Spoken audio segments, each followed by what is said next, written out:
बघा स्वामी समर्थ शाळेतील इयत्ता 10वीची विद्यार्थिनी रांगोळी स्पर्धेमध्ये सहभाग घेतला होता आणि सेव्ह वॉटर सेव्ह अर्थ या विषयावरती तिनं एक छान अशी रांगोळी आणि चित्र काढलेलं आहे. तर या रांगोळीबद्दल आपण तिचं मनोगत तिच्याकडून ऐकून घेऊ. विद्यार्थीचं नाव आहे प्रांजल केरे आणि वैष्णवी राऊते. वैष्णवी, तुला काय वाटतं तुझ्या या रांगोळीबद्दल?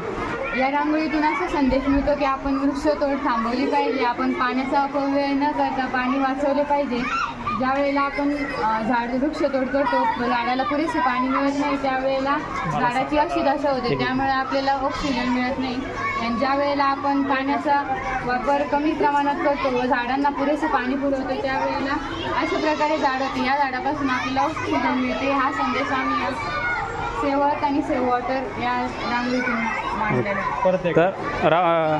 तर प्रांजल, तुम्ही या रांगोळी काढताना किती मुलींनी सहभाग घेतला होता आणि किती वेळ लागला सरासरी? 5 मुलींनी सहभाग घेतलेला होता. हां, अर्धा एक तास लागला. अर्धा एक तास लागला. छान रांगोळी काढली.